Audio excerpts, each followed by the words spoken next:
Hello, welcome back to Vlogmas, whatever day I decided to post this on.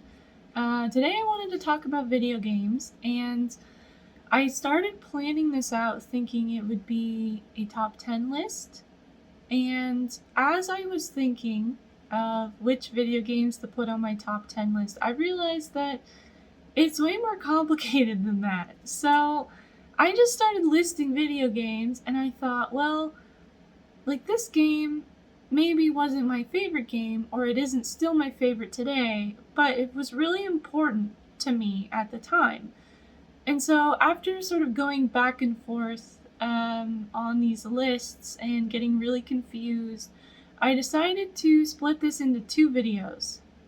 The first video is going to be a look at my favorite games today, and I'm going to rely a little bit on some statistics, some data aggregating websites and or game platforms to help me with those lists. And then I would like to make another video. It may not be during Vlogmas because I'm not sure I'll get to it, but I want to make a video of the most influential video games that I like. When I think back, I think this video game made me who I am, basically. That seems really dramatic, but I think it's relatable for a lot of people. You know, you have a video game from your childhood that you either spent so much time on, or it taught you something, or you had a lot of fun playing it with friends, or something like that. And I wanted to make a video that sort of goes through the timeline of my life with that in mind. But this video is going to be a sort of time-boxed look at my favorite video games from essentially the past 10 years. 5 years maybe.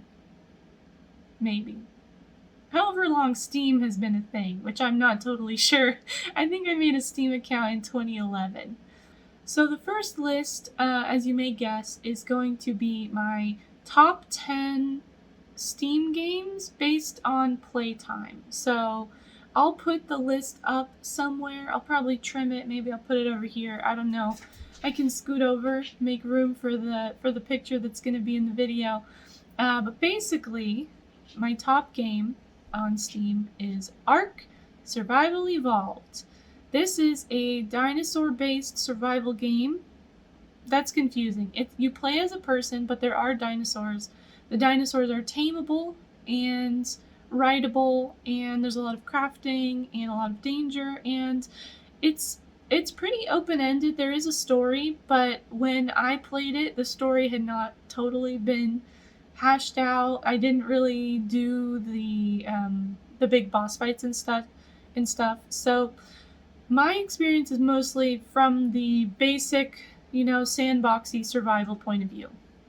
I played Ark for a total of 486 hours, and I mention this because you may notice that this is not a lot of hours when you look at some other people who sort of pick a main game and they go for it.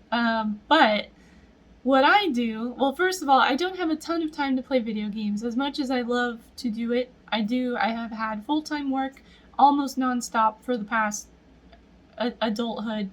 And so I just don't have that much time to play video games. And when I do play video games, I tend to look for variety. So I'll switch games. I tend to get bored of a game even if I really, really like it after about 2 weeks, maybe a month. With one notable exception, World of Warcraft, which I will talk about probably in that other video about influential games in my life. Now the question is, Steam has decided that this is my favorite game based on playtime. Would I consider it my favorite game? And I think it definitely deserves to be up there. There are a lot of things I really love about Ark. And the first thing, of course, is that I just like the game. I love the concept of taming anything, really, any game with tameable creatures, collectible creatures. I'm down. That's my jam. Another thing is that me and my boyfriend Tyler played Ark together a lot. He's actually got way more hours than I do on Ark, and it was something that we could both do sort of constructively together. It was a nice cooperative game. We both can be fairly competitive, so playing competitive games against each other does not really work out. And it's like I just think back of all the times we played Ark, and it makes me happy to think about. So I also have one very just powerful image in my brain, and that was when the trailer for Ark 2 played for the first time. And if you haven't heard, Ark 2 is in the works. I don't know, I think there's a 2022 release date, just a general 2022 on there. But when they announced it, they announced it sort of secretly, and they started playing this trailer with Vin Diesel in it, and Vin Diesel and some people were in a jungle. I don't think they had shown the T-Rex when I said this, but I said, "Oh, it's Ark 2." And I was kind of joking. And then we watch through, we see the dinosaurs, there's a big chase, and then at the end of this trailer, they show all the Ark characters have this like diamond-shaped implant. So they show the character looking at their wrist, and you see the diamond shape, and then the dun dun dun dun dun dun, like the very dramatic Ark theme plays, and it was like it was such a moment. Like, I couldn't believe that I was right guessing that it was Ark 2, because we had no reason to believe that they were even working on Ark 2, and it was just epic. It was an epic moment, and that's what I think of, is sharing that moment with Tyler and being so excited. So I have really fond feelings for Ark. Just to add to the list of things I love about Ark is that when I started playing, it was in early access, and the development team was very small.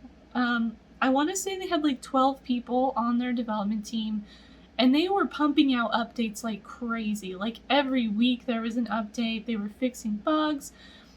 It's still pretty sketchy. The code was pretty sketchy. There's a lot of really weird performance things. It wasn't a perfect game by any means, but as a game developer myself, I was so inspired by the tenacity of the development team. I thought they were building something really magnificent, and I enjoyed it a lot. And so, kind of from every angle, I love Ark. I still love it. I haven't played it in a very long time, but maybe I'll change that. Maybe in anticipation for Ark 2, I'll start up a new island and have some fun. But we should probably move on. I can't spend 10 minutes talking about each game. So the next game, number 2, is Prison Architect. I love Prison Architect. I tell everyone about it because it's kind of deceiving how simple it is. But it's a tycoon sort of game, a sim game where you run a prison, you build and run the prison, and it just has so much character. Like, it feels a little bit like The Sims in that way, where there's this personality to the prisoners and to just the art style. It's a simple 2D art style, but there's something there that is really, really compelling in terms of gameplay. It doesn't really feel grindy at all, even though it is. It is kind of grindy. You're just building new cells, building new amenities, whatever you want to call them. I didn't write down in my notes how long I've played Prison Architect for, but it's got to be hundreds of hours at this point, which, as I said, for me is high. That's pretty high for me.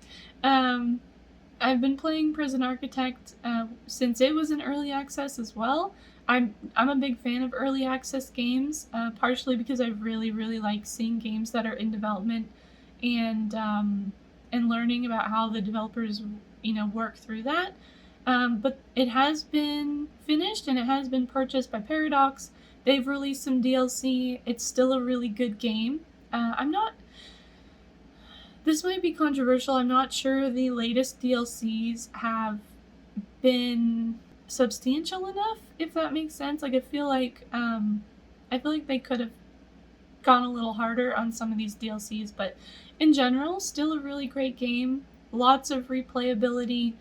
Would recommend. Definitely deserves to be in my top 2. The next 2 games are Civilization 5 and Civilization 6. So Sid Meier's Civilization is the full title, but I'm just going to call them Civ 5 and Civ 6. I was a little surprised to see these so high up because I have a very ragey relationship with Civ. I'm not very good at it. I can't seem to win ever. I have, this was a game, a competitive game that me and Tyler played together a long time ago, and it ended poorly for both of us. I was so frustrated with myself and with Tyler, and so that's one of the big reasons we just don't play competitive games against each other anymore. But I like Civ. It's fun. I just feel like it's not something I'm good at, and I find that very frustrating. And I don't know. It's like I said, it's surprising to me that it's so high on this list because I don't think I've really spent a lot of time enjoying Civ. So also a little note here, if Skyrim and Skyrim Special Edition were counted as the same game, that would have gone between Civ 5 and Civ 6, but it's actually lower down the list because I got Special Edition later to support the newer mods and such, so I just wanted to point that out. The next item on this list is 2 Point Hospital at number 5, and for anyone who doesn't know, 2 Point Hospital is a spiritual successor to a game that came out a long time ago called Theme Hospital that was made by Bullfrog, and that is one of the games that I really feel like shaped my childhood and my love of video games. It's one of my favorite games to this day, and I think 2 Point did a great job of bringing all of those vibes into a new game. Like, I really think they hit it right on the head. I was surprised also to see this one on the list because it did not come out that long ago. I've definitely had other games for much longer and played them a lot less, so this one feels right as well. I think this belongs on this list. Number 6, Oxygen Not Included. This is a game by Clay, the creators of Don't Starve. It's really good, it's really cute, and I think it's one of the few games I have where you can go shallow or you can go really deep. It's a survival sort of colony sim where you are inside of an asteroid, and it's a little bit Minecrafty in the sense that you can dig up individual squares of the environment, and there's also this concept of like gas, like you can see the gases that are filling different spaces, so like you have to find oxygen because the oxygen is not included, you have to find some. And all of these resources, very specific resources that you can use in different ways. There's like temperature management, and the ultimate goal is to reach the surface and escape into space. And they've actually released some DLC for this one that is very good and kind of reworks how some of the base game works as well to make it a little bit cooler and a little bit better. So I have loved all the games I've played by Clay. Would recommend this one. It's definitely a time sink though. You can spend a lot of time managing these resources and getting these duplicates, fresh water and air and stuff. Number 7 is Skyrim.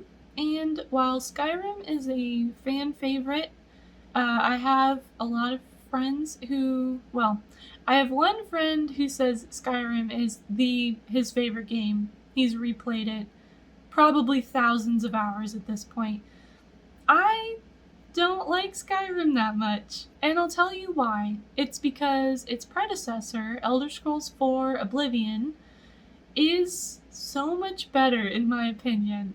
So I found Skyrim a little bit too serious, a little bit too dull visually, like too grim. The dragons are cool, but I don't really like fighting dragons, and the dragon attack events were pretty stressful for me. I didn't like it as much as Oblivion. And I'm not going to apologize for that. You can play Skyrim all you want, and that's fine. If I was creating this favorites list from scratch, I probably wouldn't put it on here, but it's here because I did put a good number of hours into it, Now, I want to note a lot of those hours are replaying the beginning like 2 hours of Skyrim because I would play a little bit and then get bored or, do something else, and then I'd come back and I'd feel like, oh, I can't start from this save file. I'm gonna have to start over. So I just play Bleak Falls Barrow over and over again. And so maybe that's why I don't like Skyrim, because I'm bad at sticking to games. But anyway, we're gonna get to Oblivion, don't worry. I've got a lot prepared for Oblivion. So number 8 is Don't Starve. This is another game by Clay, so the Oxygen Not Included people. It's very cute. It's one of the first really hard survival games that I played. And it's kind of got that weird thing where the style is very nice and inviting. It's like a little tiny bit Tim Burton-y in terms of the character design. And then the gameplay is actually pretty hard. It's pretty punishing. And so it was one of the first survival games that I played where I died repeatedly, but I was doing enough that I felt like I wanted to keep playing. I tend to get frustrated and stop playing when that happens. But Don't Starve had the draw. It was cute enough. There was enough of a sort of motive to keep going, and so I really like Don't Starve. I still play it from time to time. It's very cute. Number 9 is Oblivion. I will say straight up, this is one of my favorite games of all time. I wouldn't have to use stats to come up with this one. It's right there at the top of my brain when people ask me which games I really enjoy. If you've never heard of Oblivion, it is the Elder Scrolls that came out before Skyrim. It was available on PC and Xbox 360, I believe, was the console it was released on. And the plotline involves the Emperor getting assassinated and leaving the realm without a legitimate heir. And because of magic prophecy reasons, this meant that the Daedra could come through the gates of Oblivion, which is basically fantasy hell, and wreak havoc on the world. And so it had a lot of really cool, vibrant magic sort of associated with the main story, which I liked a lot. I found every bit of Oblivion to be just full of life and color and excitement, and just, it's so good. I replayed it on stream recently, and I was worried that it wouldn't hold up. I didn't actually finish it because I think something else came out and we played that instead, but I was worried it wouldn't hold up to the memory that I had of playing it as a teenager, and it really did. It was so nice. Specifically the Shivering Isles expansion, where you go into Sheogorath's domain and do some just like literally crazy stuff. His whole thing is like all of his people are a little bit mad, but I just love Oblivion. This is the game that got me into RPGs, unless you count Pokemon, which I don't really. This is the game that got me into games with rich storylines. And it's also the game that encouraged me to build my first computer because I wanted a computer that could play Oblivion. So I started learning more about computers themselves. At the time, the graphics were top notch. They don't quite look that great now, but they were top of the line graphics when Oblivion came out. Also, the hours listed here on Steam obviously only account for the hours I've spent while I've had it on Steam. Aside from this, on Xbox and later on PC, I probably played thousands of hours of Oblivion. This one should be near the top, if not at slot number 1 in terms of playtime. If I had a way of tracking that, which I don't, unfortunately. I can't reach back into my past and see how long I spent playing video games in my childhood. Probably too many, but it was good. It was good fun.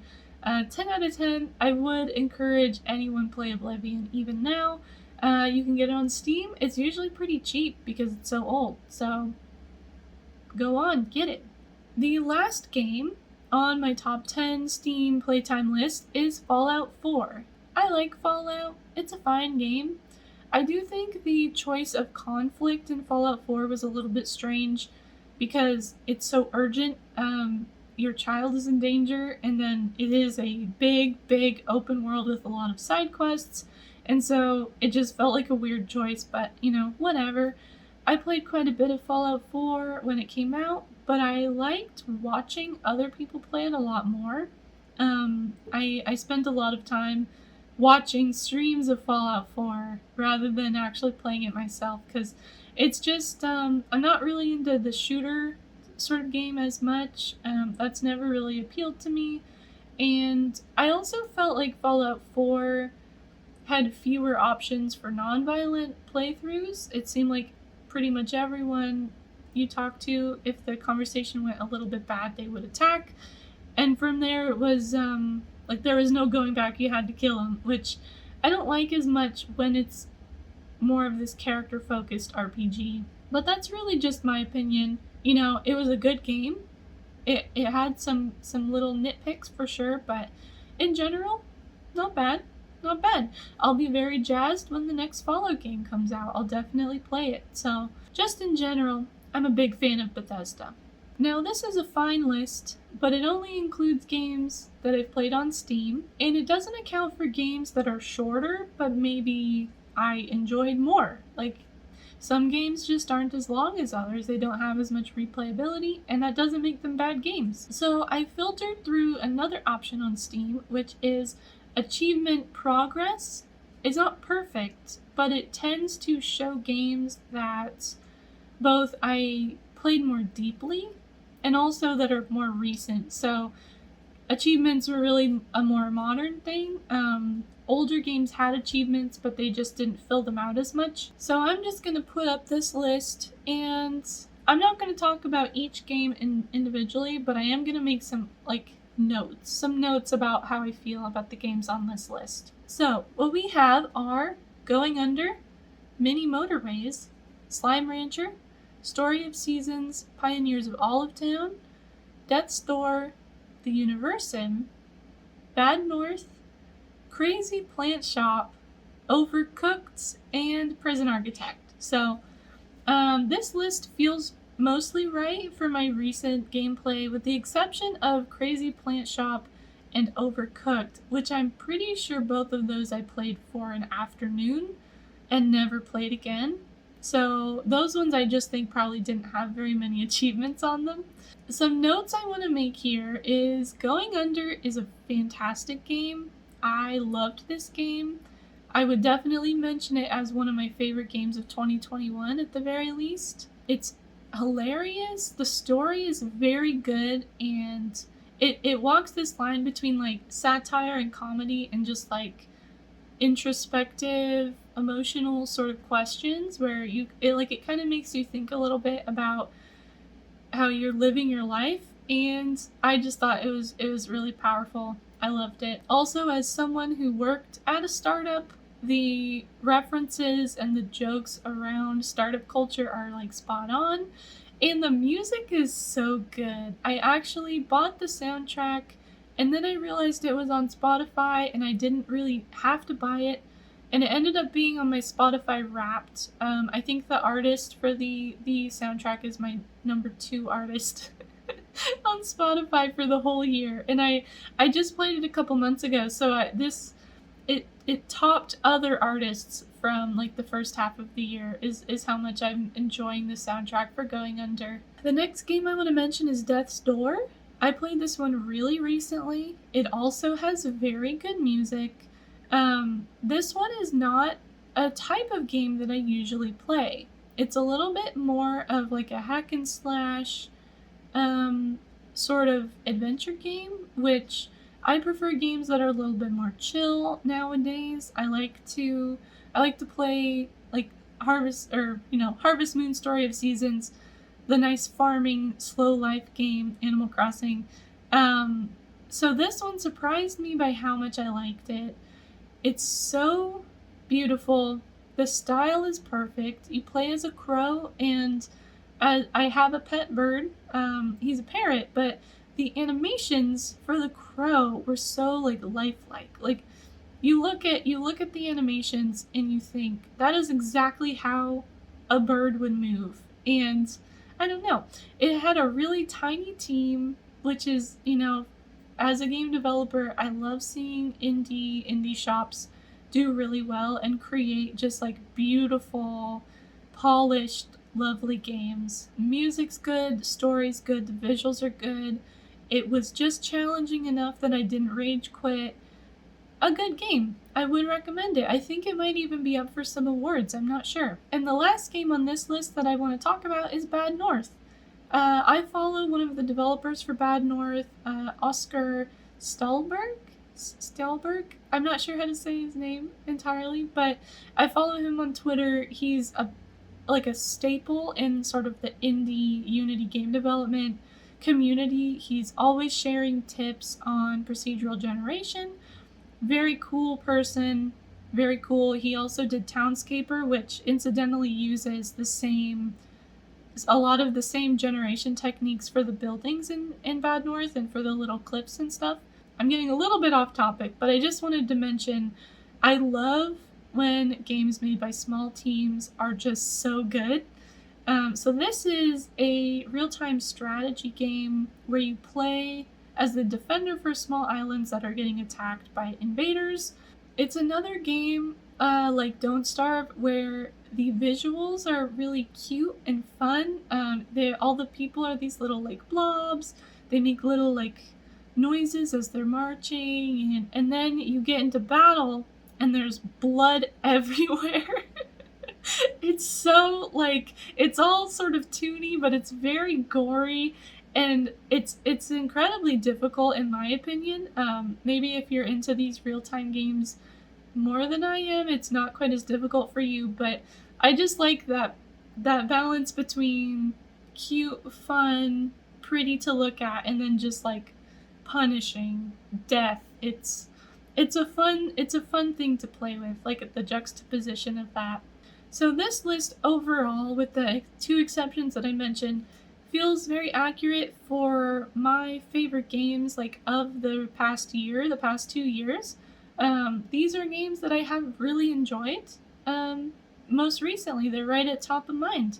So a good list. I have one more list that we're going to look at that's sort of stats based and gives an indication of games that I've really enjoyed. And that list is the most streamed games on Twitch. So I stream on Twitch Tuesday, Thursday, and Sunday. My schedule's changed a little bit in the past year, and it might change in the future. So if you ever want to get the fully up-to-date schedule, check my Twitch profile. I will link it in the description. And I've grabbed this list from Twitch Tracker. There's a couple of like Twitch analytics sites out there. This one is just the easiest for me to read.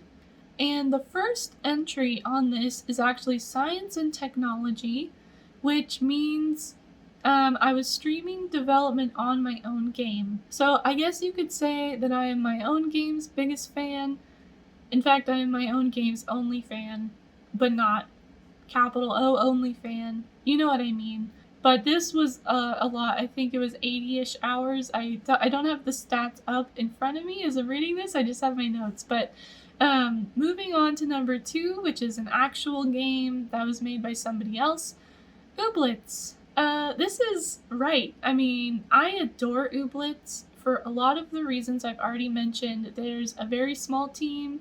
I followed them on Twitter. I got to see all the challenges and the accomplishments as they developed this game.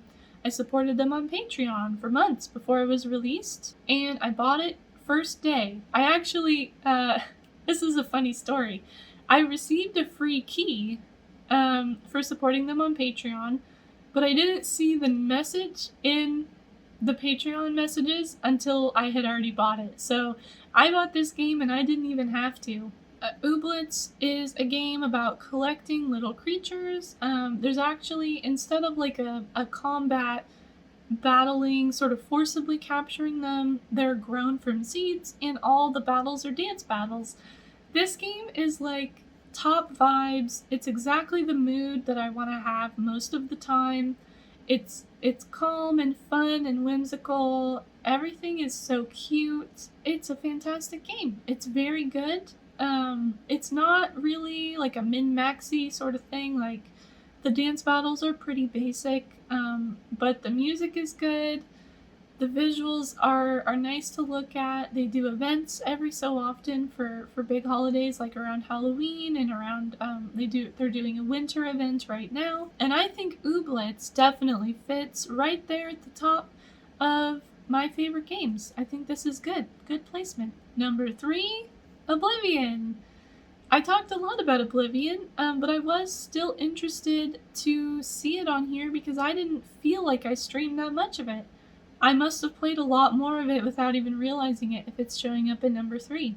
Number 4 is a game I haven't mentioned yet. It's Teamfight Tactics, abbreviated to TFT. It's not Team Fortress 2, I get that a lot.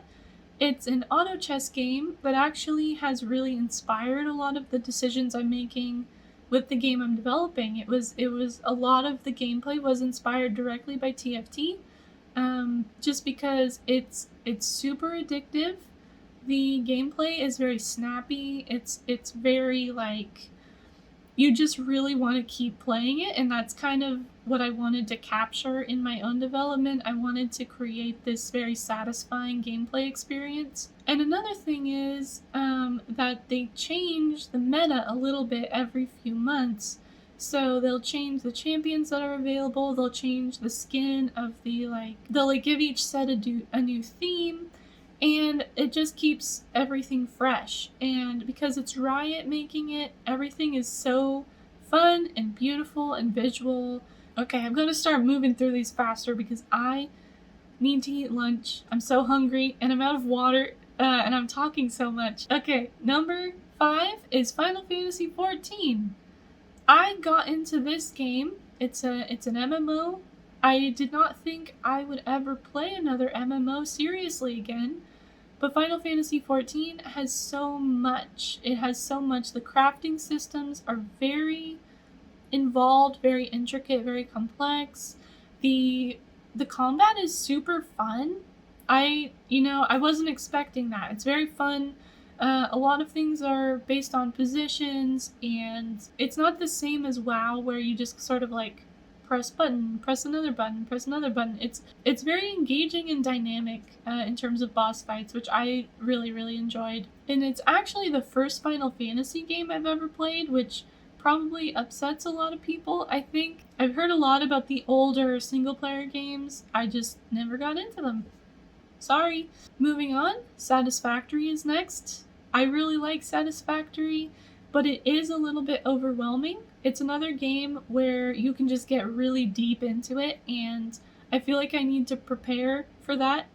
I need to have some time set aside to start playing Satisfactory. I would recommend it if you like organizing things or like optimizing processes, which sounds super nerdy because it is, and that's okay. Game number 7 is The Sims 4, and this is a game that's not on Steam, but I do have hours of playtime for this, and I've actually reached over 625 hours of Sims 4 gameplay, which I didn't realize until I looked it up when I was making the notes for this video. It seems like a totally ludicrous amount of hours until you remember that they have not released a new Sims game since 2014, so what, like 8 years? Something like that. And so the 625 hours is over a very long time of gameplay, just sort of off and on. I love the Sims franchise. I've loved it since Sims 1, but I have concerns about how EA has handled the development and sort of the business model around The Sims since they took it over. I'm not going to get into that, but in general, I think Sims 4 is pretty good. Sims 3 was better, but it also had just a slew of performance problems that never got fixed. So we're in kind of a weird place where they keep making more DLC for Sims 4, and what I really want is an open world Sims to come back. I want Sims 5 to be released, and I want it basically to be The Sims 3 reimagined. but I'm probably not going to get what I want. Number 8, Cyberpunk 2077. I'll be honest, I didn't like Cyberpunk that much. What I did like about it was that it was absolutely stunning to look at. I had just gotten my 3090, and so it was the first game where I really had to push my graphics to the limit, and it looks great. It's so beautiful, and it is fun to play, but I got really overwhelmed by the number of side quests, the things that are sort of distracting from the main quest, and then I got to the point where they tell you in the dialogue, like, do not continue until you're ready to sort of go past the point of no return. And I just felt like I had too much to finish, and I never played any more of it after that. I did have a lot of fun collecting cyberpunk clothing and creating different outfits. I know that's not really the point of the game, but that was the thing that I really, really enjoyed. Number 9, Pikmin 3. I love the Pikmin franchise. This is another game that I've played since I was a kid, and I love it every time I come back to it. I've played Pikmin 3 on stream. Now I'm working on my 3rd playthrough, so I've gone through the same story and enjoyed it and found it engaging, 4 times total, because I played it on Wii U before it was remastered as well. I just find the Pikmin themselves are so cute. I love the concept of like growing new critters. Like I mentioned, anything with creature collecting or like a little crew of friends, it's like exactly what I want in the game. I'm dying for Pikmin 4. They haven't mentioned it. They did release Pikmin Bloom, the AR game that I have been playing and enjoying, but please Pikmin 4. I'm waiting so patiently.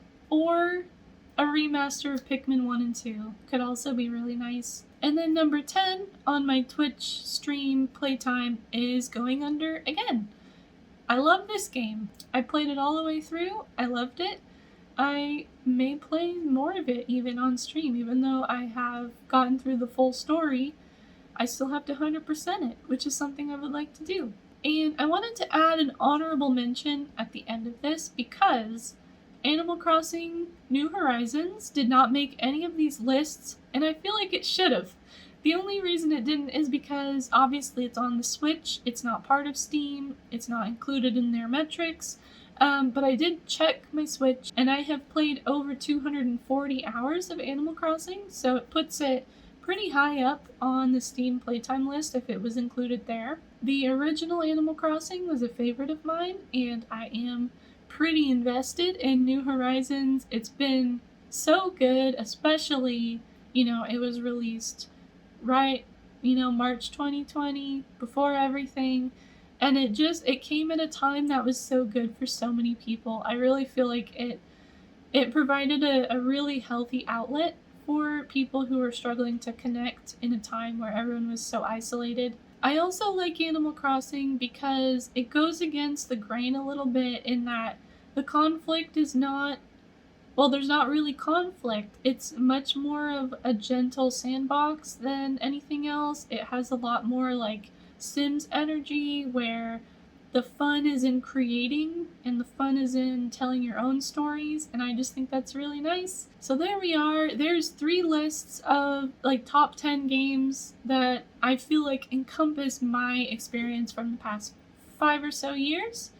These all brought up a lot of good points, and I have a list of probably like 30 games not on these lists that I remembered from my childhood and from before that I will talk about in a different video, so stay tuned for that one. And like I said, it may be after Vlogmas. I'm not sure if I can fit it into the schedule anywhere based on what I have right now. Whew! I didn't realize this was going to be so long, but thank you so much for watching. I hope this was fun for you. It was really fun for me to go through these and just relive really nice moments that I've had playing video games in the past couple of years. I'm always on the lookout for good new games, especially indie games with just a really nice style. Any game I used this phrase recently, a game that really knows who it is, you know? Does that make sense to anyone? I don't know. In the comments down below, you can do one of two things. You can try to make your own top 10 list. If you're like me, this might be way too complicated to put in a YouTube comment, but you're welcome to try. Or if you have any really good new games that were not on these lists, let me know what they are. Maybe I'll like them. If it's an older game, maybe hold off because I am, like I said, gonna do that other video where I dip into the past a little bit. So it's possible I already know about the game you want to share. So that's gonna be it. Happy Vlogmas. Thank you so much again for watching. I hope you're staying safe and warm and cozy, and I will see you tomorrow. Bye bye bye bye bye.